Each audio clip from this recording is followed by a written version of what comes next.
예, 예수님께서 이제 겟세마네 동산에서 기도하신 이후에 잡히셨습니다. 체포를 이제 당하신 건데요. 겟세마네 동산에서의 예수님의 기도, 땀이 피같이 흐를 만큼 그렇게 이제 열심을 다하여서 기도하셨습니다. 이걸 보면서 이제 여러 학자들이나 사람들이 생각하길 인류를 구원하러 왔다고 하는 구원자가 또 죽음이 무서워서 저렇게까지 벌벌 떨 일인가라고 이제 모욕적인 언사를 하기도 합니다. 그런데 예수님께서 두려워하신 것은 죽음을 두려워하신 것이 아니고 당신이 하나님의 뜻을 거스를 수 있는 능력이 있다는 사실을 두려워하신 겁니다. 자기가 하나님과 동등됨을 취할 수 있는 능력을 있으실 뿐 아니라 자유롭게 하나님의 뜻을 거스르고 당신의 뜻대로 하실 수 있는 능력이 있다는 사실, 그것이 자기에게서 발현되고 자기가 그렇게 하지 않도록 하기 위해서 자기의 의지를 꺾는 그런 두려움이셨습니다. 이것은 최초의 사람 아담이 선악을 알게 하는 나무의 실과를 따먹을 능력이 있으나 안 따먹었어야 하는데 결국 먹음직도 하고 보암직도 하고 지혜롭게 할 만큼 탐스럽다는 그러한 욕망으로 인해서 자유롭게 따먹었던 것에 대한 저항이죠. 이것이 이 하나님께서 인간들에게 요구하시는 것입니다. 내가 할 수 있는 것을 다 한다가 아니라 하나님께서 시키시는 것을 하겠다라는 것이 우리의 의지이며 결심이어야 하는 것입니다. 왜냐하면 우리는 나면서부터 악하기 때문에 우리가 하고자 하는 것은 결국 악으로 치달을 수밖에 없기 때문에 그렇습니다. 내가 하고 싶은 걸 하는 것은 결국 이 세상의 생명을 증대하는 쪽이 아니라 이 세상의 악을 증대하는 쪽으로 그렇게 달려나갈 수밖에 없기 때문에 이 세상 구조 안에서, 그리고 우리가 원죄를 가지고 있는 존재들이기 때문에 내가 하고자 하는 대로 나아간다는 것은 결국 악을 증진하고 생명을 소멸케 하는 대로 달려나가는 것이고, 이 땅 위에서 하나님의 뜻대로 우리가 산다는 것은 반대로 이 세상에서 악을 소멸해가며 우리가 그 악을 먹어서 우리로 말미암아 없애는 것이죠. 악이 있을 때 그 악을 먹어서 없애는 것이 우리가 해야 할 몫인 겁니다. 예수님께서도 그 일을 감당하기 위해서 기도하셨다는 사실을 우리가 다시 한번 유념해야 됩니다.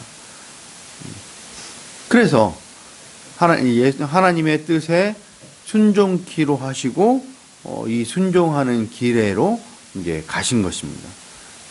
그 첫 번째 발걸음이 무엇이냐 하면 체포를 당하시는 것이죠.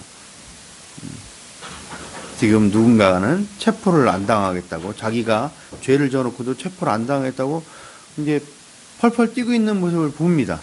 바로 그 반대의 형국을 지금 예수님께서 이제 보이시는 것이죠. 혹여라도 그들이 예수님을 어두움 가운데서 놓칠까봐 그들이 올 수 있을 만한 자리로 이제 예수님께서 돌아가셨고, 거기서 또 못 알아볼까봐 예수님께서 내가 예수다, 내가 니들이 찾는 바로 그다라고 직접적으로 알려주시고, 그 두려움 속에 넘어진 사람들을 이제 두려워하지 말고 날 잡아라, 그렇게도 하셨습니다.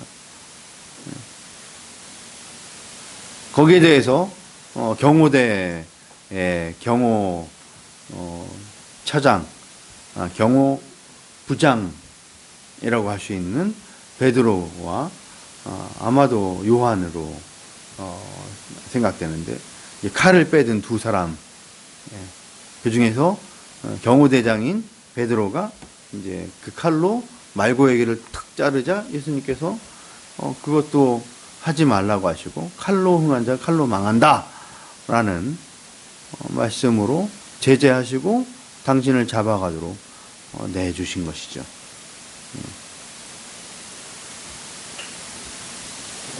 이 길을 걸어 나가시는 것 전체가 하나님의 뜻에 당신을 내어 맡기시는 것입니다. 이 땅 위에 당신의 희생을 통해서 의를 세워나가며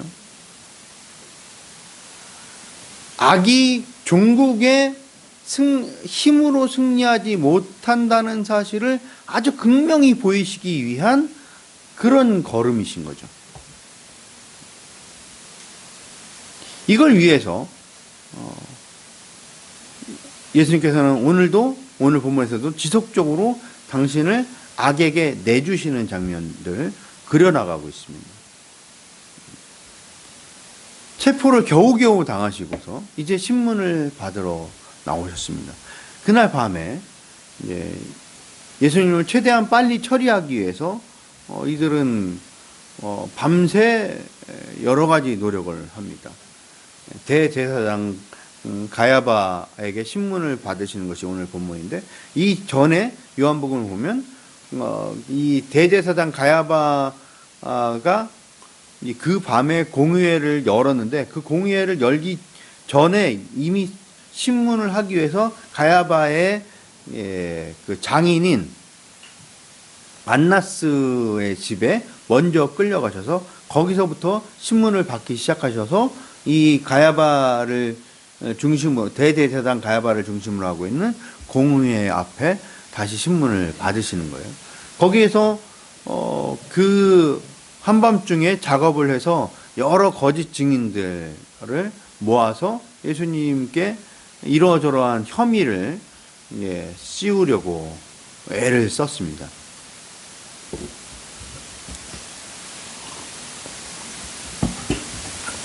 그런데 이 사람 말이 안 맞고 저 사람 말도 안 맞고 헤매다가 가까스로 비슷한 증언을 한 두 사람이 나타났어요.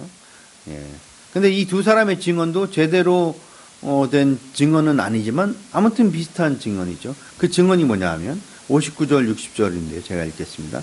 대제사장들과 온 공회가 예수를 죽이려고 그를 칠 거짓 증거를 찾음에 거짓 증인이 많이 왔으나 얻지 못하더니 후에 두 사람이 와서 가로되 이 사람의 말이 내가 하나님의 성전을 헐고 사흘에 지을 수 있다 하더라 하니 라고 해서 예수님께서 너희가 성전을 헐어라 그럼 내가 사흘 만에 짓겠다 라고 말씀하신 걸 가지고서 예수님이 성전을 헐겠다고 하셨다라고 증언한 두 사람이 나타난 거예요. 이 두 사람의 증언이 여러 가지 정황적으로 타당해 보이고 맞아 보이니까 그걸 가지고서 이제 질문을 한 것이죠. 거기에 대해서 예수님께서는 대답을 안 하시는 거예요. 왜냐하면 당신이 하신 말이 아니니까 굳이 내가 안 했다라는 말씀을 하실 필요가 없어서 그냥 잠잠히 계셨습니다. 그러니까 이 잠잠히 계시고 이 두 사람의 증언이 확실해 보이지만 그럼에도 불구하고 그것을 확증적으로 이제 그 확증하기가 어려우니까 기소하기가 쉽지가 않은 거예요. 이거 가지고서 잡기가 쉽지 않겠다. 그런 말을 했다. 난 뭐 한 적 없다. 이렇게 하면 별달리 할 수 없기 때문에 이 과정 가운데에서 그 회심의 카드를 날린 거죠. 그러니까 자백을 끌어내야 되겠다. 이렇게 생각을 하고 예수님께 이렇게 질문합니다. 63절인데 예수께서 잠잠하시거늘 그 두 증인에 대해서 잠잠하시거늘 대제사장이 가로되 내가 너로 살아계신 하나님께 맹세하게 하노니 내가 하나님의 아들 그리스도인지 우리에게 말하라 라고 자백을 요구한 거예요.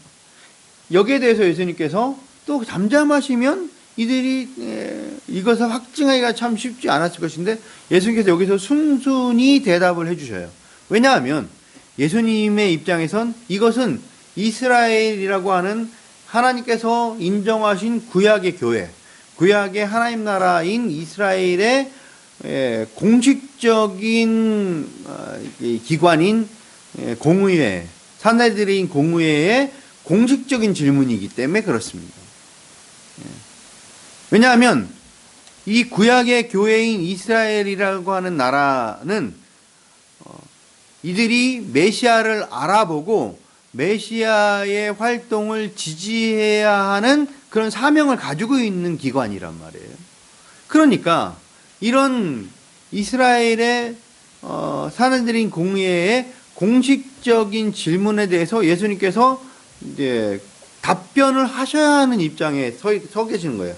그래서 이제 대답을 순순히 하시는 것이죠. 그게 64절에 있는 내용이에요.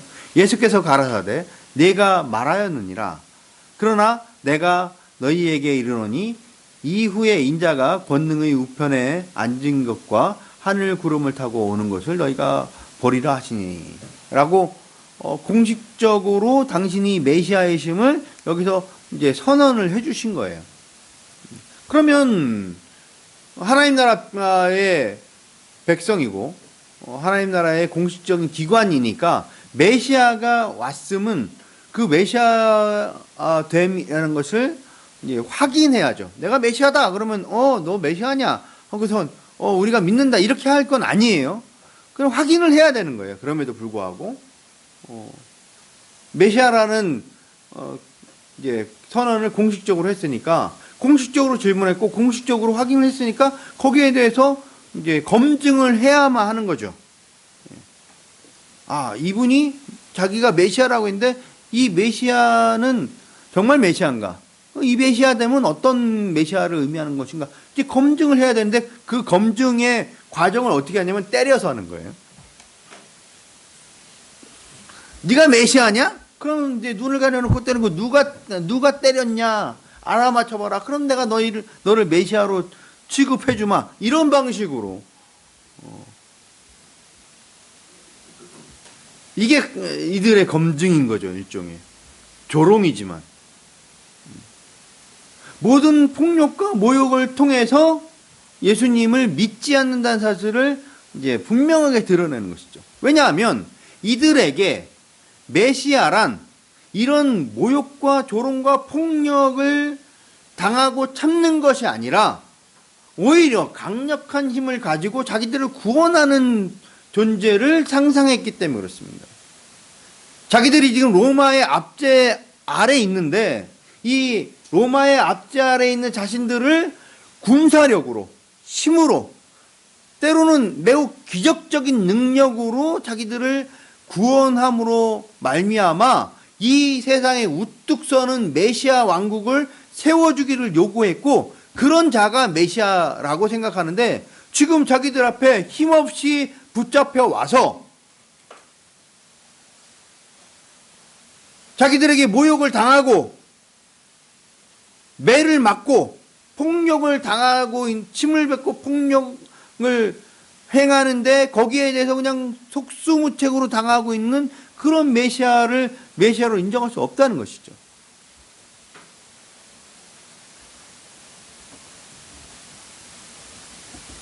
도무지 인정할 수가 없는 내용인 겁니다. 그러나 예수님의 메시아 되심이라는 것은 그런 의미로 이 땅에 오신 것이 아니라는 사실을 이들은 전혀 알 수 없는 거예요. 여기서 당장 당신이 자신을 치려고 하는 자들, 당신에게 모욕을 주고 있는 자들을 갈아엎는 그런 모습으로 메시아 되심을 보이시는 것이 아니라 당신은 죽어서 메시아 되심을 보이시겠다는 거예요. 그리고 그것을 통해서 당신의 메시아 되심이 분명히 드러날 것이기 때문에 예수님께서 후에 후에 인자가 권능의 우편에 앉는 것과 하늘 구름을 타고 오는 것을 너희가 보리라. 지금 당장이 아니라는 거예요. 지금 당장 힘으로, 권력으로, 능력으로 메시아됨을 증거하는 것이 아니라 역사 안에서 당신의 메시아됨이 분명하게 증거되고 나타날 것이다 라고 말씀하시는 것이고, 그것은 군사력으로 드러나는 것이 아니라 희생제물됨으로 드러난다는 것이죠. 예수님의 방법은 세상의 힘의 방법과 다른 전혀 예상치 못한 방법으로 나가는 겁니다. 종국에는 그를 친 자들도 그를 볼 것입니다. 그에 대해서 메시아가 그럴 수 없다고 생각하는 자들도 예수님의 부활하심에 대해서 부정할 수 없는 것이에요. 죽으시고 사흘 만에 부활하셨는데 그 부활하셨다는 사실을 아는 사람은 다 알 수밖에 없는, 그 무덤이 비어있음으로 말미암아 그 누구도 예수님의 부활하심에 대해서 부정할 수 없는 그러한 역사를 통해서 그들 앞에 예수 그리스도께서 메시아라는 사실을 확인케 하시는 겁니다.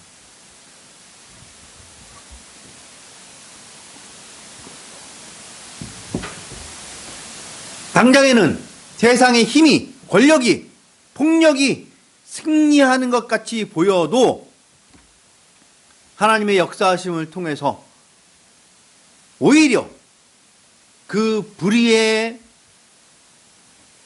고통받고 불의에 폭행당하고 죽임을 당하는 그 의로움이 결국 승리의 부활로 나타날 것이라는 사실을, 그것이 하나님의 역사라는 사실을 극한에 이르게 하셔서 우리에게 보이신 것이죠.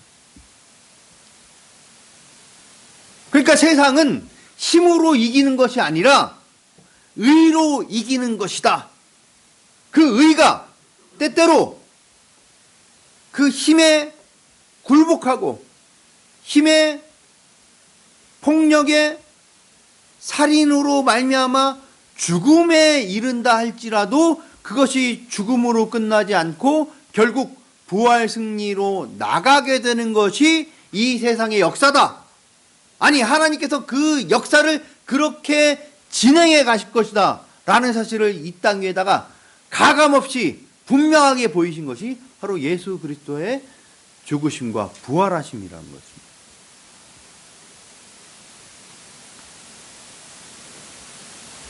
오늘 우리가 이것을 작게 또 만나는 것입니다. 이 세상 역사에 대해서 우리는 자주 돌아보고 자주 생각해야 됩니다. 어떻게 그 많은 힘과 권력을 가진 자들의 그 힘과 권력이라는 것이 저물고 그 몇몇 권력자에게 쏠려있던 힘이 이렇게 분산되어 나눠질 수 있었을까?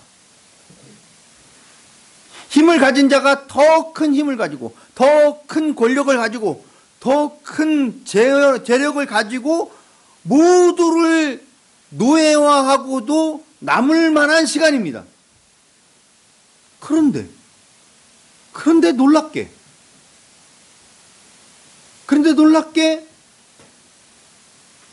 그 권력이 정점에 이르을 때부터 우리는 이제 이 권력이 쓰러져 갈 시간만 남았구나 라는 것을 모두가 안단 말이에요. 더욱 강압적이고 더 폭력적인 권력이 준동할 때 모두는 다 느낍니다. 조만간 저 권력은 쓰러지고야 말겠구나. 저 권력자의 말로는 비참할 수밖에 없겠구나. 이걸 모두가 압니다. 어떻게 해요? 하나님의 자녀들은 하나님의 말씀을 믿음으로 말미암아 그것을 아는 것이고, 세상 사람들은 역사를 보며 역사 속에서 그렇게 반복적으로, 왠지 모르지만 반복적으로 이런 일이 일어나더라. 물론 이것은 우리가 가진 확신만큼 확신을 갖지 못합니다. 왜냐? 그것은 까마귀, 첫째 까마귀도 까맣고 둘째 까마귀도 까맣고 셋째 까마귀도 까마니까, 그러니까 결국 세상의 모든 까마귀는 까맣다고 하는 연역적, 이 귀납적인 추론에 불과하기 때문에 안 그럴 수도 있는 거예요. 어느 날 하얀 까마귀 하나만 나타나도 이것은 진리가 아니게 드러나는 겁니다. 그러나 우리의 믿음은 하나님께서 우리에게 주신 말씀에 근거하기 때문에, 그리고 그것이 역사 속에서 증명되어 왔기 때문에 확고히 믿을 수 있는 겁니다. 그러므로 우리는 이 세상 역사는 의를 향해서 나가고 있는 역사라는 것을 믿어야 됩니다. 그리고 그것은 이 세상 전체의 역사뿐 아니라 우리의 개개인의 삶 가운데에서라도 그런 의의 역사가 승리할 것을 믿을 수 있도록 합니다. 더 나아가서 우리의 자잘한 삶이 우리의 목표가 아니라 이 세상의 의로운 하나님의 경영에 우리를 들여나가야 된다는 사실을 우리에게 또한 확인시키고 알리는 겁니다.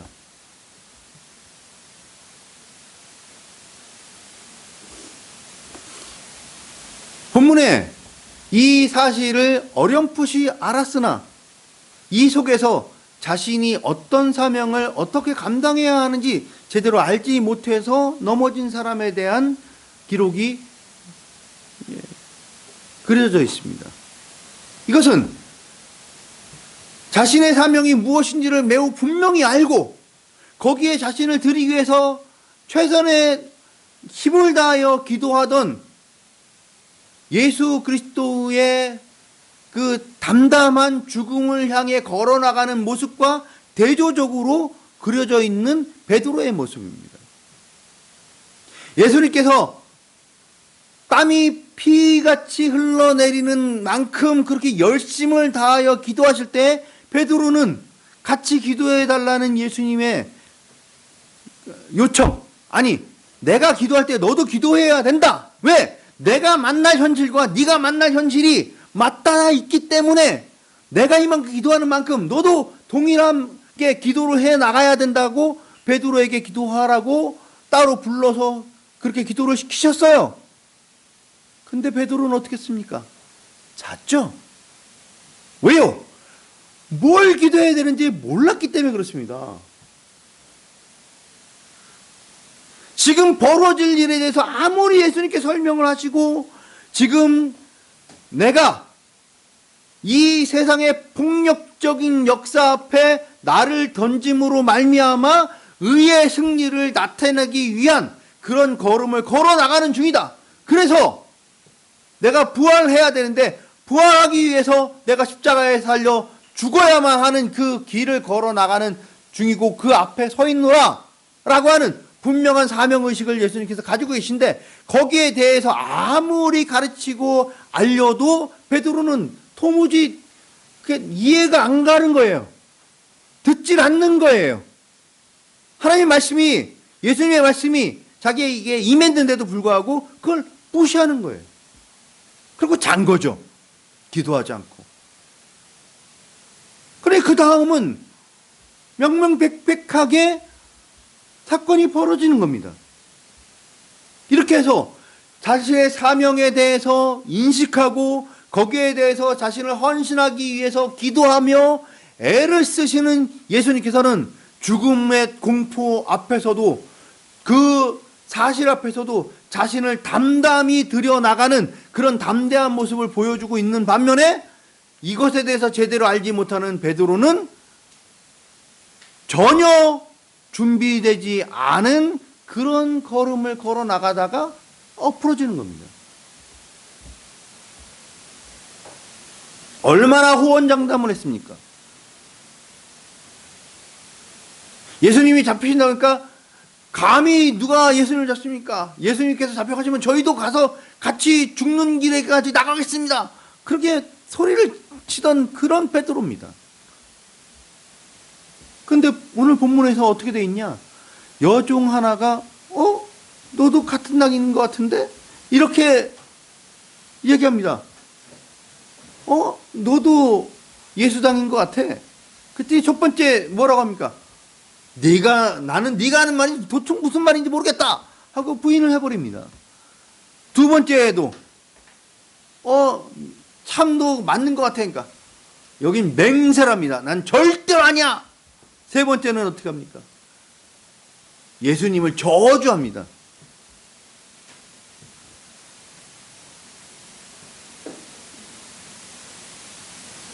그 호기롭게 예수님과 함께 죽는 길에까지 나가겠노라 하고 칼을 빼들고 휘두르던 그 베드로는 어디 갔습니까?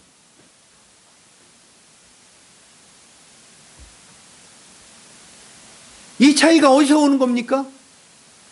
하나님의 말씀에 대해서, 예수님의 말씀에 대해서 유념하지 않고 그 말씀을 제대로 이해하지 못하고 그러고 자기 마음대로 생각하고 더 나가서 예수님께서 그런 준비를 하도록 기도하고 준비하도록 그렇게 요구하셨음에도 불구하고 거기서 잠을 자버리는, 무엇을 기도해야 될지 모르니까 자는 거예요. 잔 거 자체가 문제가 아니라 뭘 기도해야 될지 모르니까 기도 시간에 자는 거예요.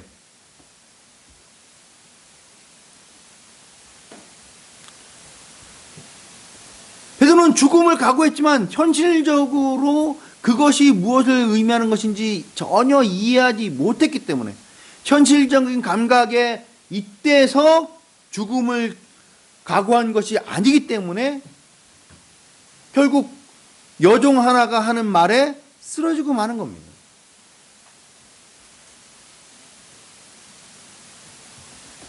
막연히 감정적으로 한 말일 뿐이었던 거예요.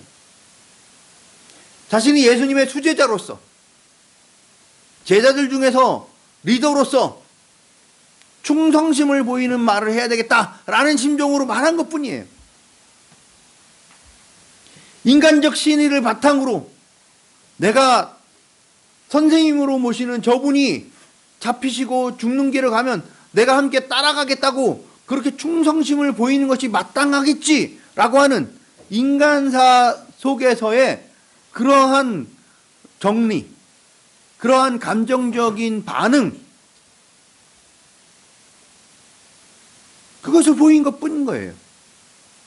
그렇다고 베드로가 거짓말을 했다는 건 아닙니다. 진정이었겠죠. 진정이었겠죠. 그러니까 칼도 빼드는 거예요. 도망가지 않고. 진정이었을 겁니다. 그러나 그 진정이라고 해서 문제를 해결할 수 있느냐? 그렇게 해서는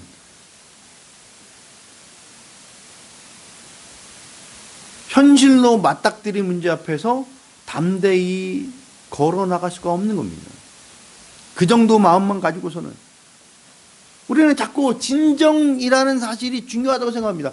중요하죠. 그러나 그 중요한 진정이라는 것이 어디를 근간을 하고 있는지, 진정이라는 것, 내가 진심이라는 것은 이 진심이라는 그 사실 자체에 중요성이 있는 것이나 아니라 어디에 발을 딛고 그것이 진정이냐 아니냐가 중요한 거란 말이에요.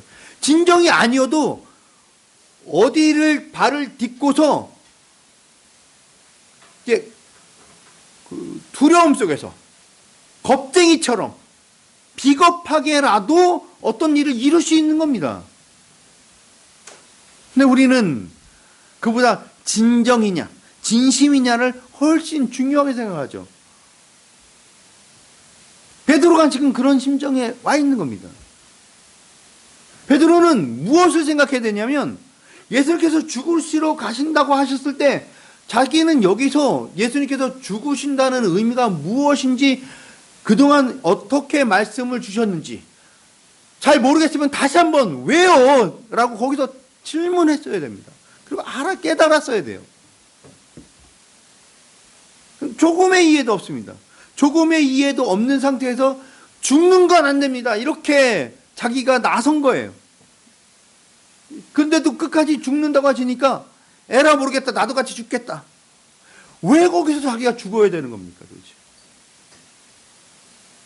예수님께서 돌아가실 때, 십자가에 달려 돌아가시기 위해서 가시는데, 거기서 자기가 함께 죽어야만 하겠다는 이유가 왜 있냐고요. 그렇게 함께 죽으면 예수님의 십자가 사역이라는 것이 뭐 반절로 나눠져요? 예수님께서 대속의 죽음을 죽으시는 것을 그 일을 이루시는 걸 뭐 조금이라도 자기가 제가 100분의 1이라도 좀 대신 좀 짊어지겠습니다. 이런 거냐고요. 그럴 수 없는 거잖아요. 자기가 예수님의 죽으심에 따라 죽어야 되는 그 무슨 연관성이 있는지도 도무지 생각하지도 않으면서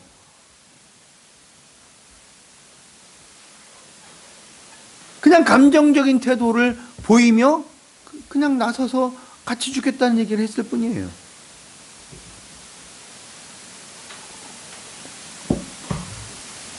예수님께서는 그게 아니셨잖아요. 당신의 죽음을 예고하실 때, 야, 누구 나랑 같이 따라 죽을 사람, 이러시라고 한 게 아니잖아요. 내가 여기서 이렇게 죽는 것이 어떤 의미를 가지고 있는지 너희가 깨닫고 사람들에게 나의 죽음과 나의 부활에 대해서 증언을 해야 되는 사람들이 너희다. 너희가 일단 목격을 해야 되고, 내가 죽었다 다시 살아나겠다고 이야기했다는 사실, 그냥 우연한 일이 아니라 역사적 필연이며 이것이 하나님의 역사이며 이것을 통해서 세상의 죄를 대속하고자 하는 나의 사역이라는 사실을 내가 말했다는 사실을 너희가 기억하고 그것을 확인한 자로서, 목격자로서 훌륭한 증언자가 되라 라고 하신 거란 말이에요. 근데 왜 죽어요 도대체? 그 일을 해야지. 왜 따라 죽겠다는 거예요? 왜 같이 잡히겠다는 거예요?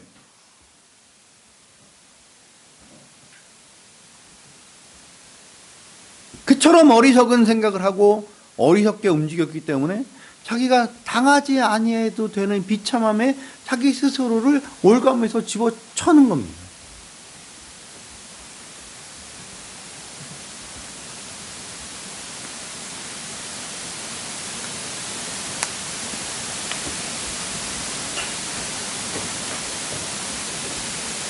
그런데 놀라운 건 이런 가운데에서 베드로가 한 기도조차도 하나님께서 들어주신다는 거예요. 그 여종이 그 어두운 가운데서 모닥불로 반짝반짝반짝 비치는 그 가운데에 있는 베드로를 단박에 알아봤다는 것 자체가 놀라운 일 아닙니까? 한밤중에 지금같이 뭐 이런 등불이 있는 것도 아닌데 그 여종이 알아본 것은 베드로의 기도에 대한 하나님의 응답 주심이에요. 베드로 뭐라 그랬어요? 나도 같이 죽겠다. 아닌 것 같지만 그 네 소원이라면 내가 들어주마 하신 거란 말이에요. 근데 자기가 기도해놓고 자기가 그 기도의 응답을 받을 재주가 없어요. 왜요? 자기의 기도가 너무 어리석고 너무 감정적이었기 때문에 그렇습니다.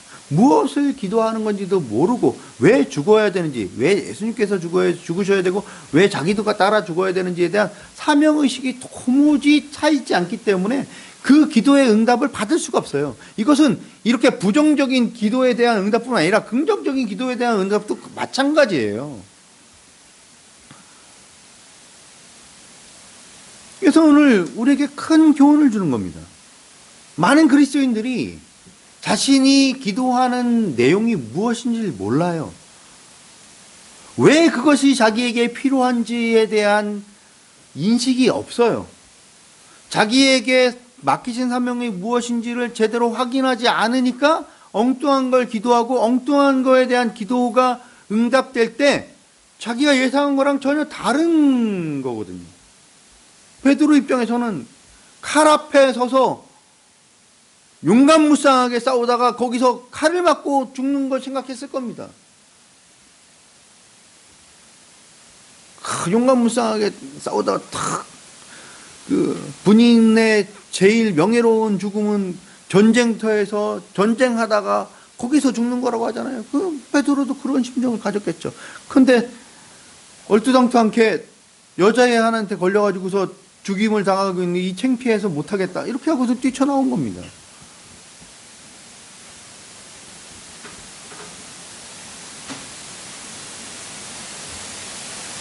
기도 내용도 어리석고 왜 우리가 그런 기도를 해야 되는지에 대한 사명의식도 없고 한 그 총체적인 난국이 지금 베드로가 겪고 있는 비참함입니다. 그리고 그것은 우리가 자주 그런 데에 빠지게 됩니다. 그리스도인으로서 제일 하지 말아야 될 게 뭐냐면 자기의 욕심과 욕망과 어리석음에 근거해서 종교적 색채를 거기다가 이렇게 예쁘게 바른 다음에 하나님 이 기도 이렇게 해 주십시오라고 기도하는 거예요. 그러니까 종교적인 색채를 발라놓고 그 자기의 욕심 앞에다가 종교적 색채를 발라놓고 하나님 이렇게 해주세요, 하나님 이렇게 하겠습니다, 이것이 하나님께 충성하기 위함입니다, 이렇게 기도한단 말이에요. 그런다고 더 거룩한 게 아닌데 오히려 하나님 쪽에서 보시면 괘씸한 거죠. 아주 속이 다 빤히 보이는 행위죠. 가끔 애들이 그런 짓거리들 하지 않습니까? 뭔가 와서 잘하려고 하는 것처럼 하지만 사실은 지들의 마음에 흑심을 품고 있는 그런 것들을 하는 거죠. 그걸 하나님 앞에도 하시는 거예요. 하나님 앞에도. 그렇게 더 경건해 보이는 기도를 한다고 해서 더 실력 있는 것이 아니고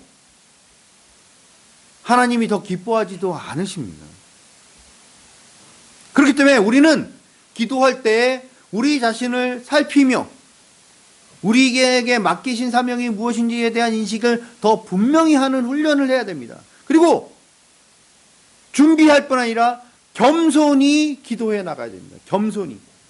하나님의 뜻이 어디 있는지, 하나님의 말씀, 성경을 더 연구하고 지혜를 구하고 하나님의 뜻을 알기 위해서 그것을 먼저 소원하는 겁니다.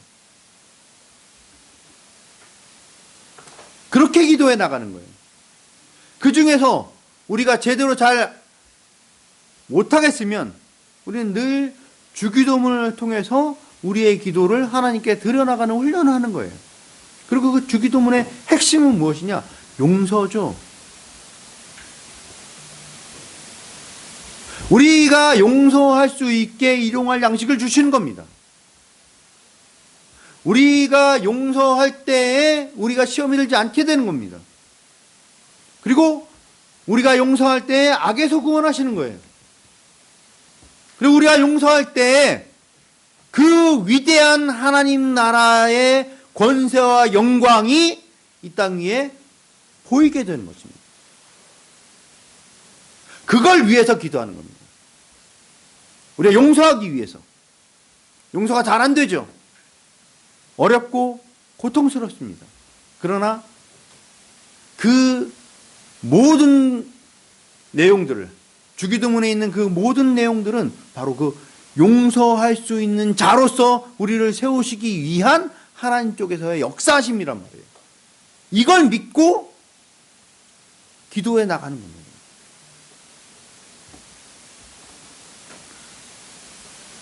그렇지 않으면 우리가 우리 자신이 교만에 빠지며 우리의 욕심에 종교적 색채를 더 씌우며 우리가 우리를 속이며 그 우리가 우리를 속이는 것에 하나님도 속아주지 않으려 할까? 라고 하는 어리석음에 빠지든지 아니면 베드로처럼 내가 진심이기 때문에 이것을 이룰 수 있다고 하는 허상 속에서의 그 교만에 빠지고 마는 것입니다. 과연 우리가 이런 교만한 태도를 보여나갈 것인지 아니면 종교적인 허상을 내세우며 결국 어리석음으로 나갈 것인지 우리 스스로 잘 살펴보면서 궁극적으로 요구하시는 용서를 위한 자신을 훈련해 나가는 그러한 사명을 저와 여러분이 잘 감당할 수 있기를 소원합니다. 기도하시겠습니다. 예수 그리스도께서는 당신의 사명에 대하여 깊이 있게 기도하시며 당신을 항복시켜 나가셨습니다. 그러나 함께 기도할 것을 요구받고 요청받았던 베드로는 자신의 사명에 대한 인식이 없었을 뿐 아니라 거기에 대한 기도를 제대로 감당하지 못함으로 말미암아 결국은 넘어지고 비참한 가운데 슬퍼하는 위치에 다다르게 되었습니다. 우리가 우리에게 맡기신 사명이 무엇인지를 늘 생각하고 거기에 마땅한 기도를 드릴 수 있는 자들이 되게 하시옵소서. 혹여라도 우리의 욕망과 욕심에 종교적 색채와 하나님의 이름을 들먹이는 참으로 어리석은 행동들을 한다면 주님 이것조차도 주께서 용서하시옵고 지혜롭게 다시 생각해 나갈 수 있도록 저희를 붙잡으시옵소서. 이 모든 말씀 우리 주 예수 그리스도로 기도드렸사옵나이다. 아멘.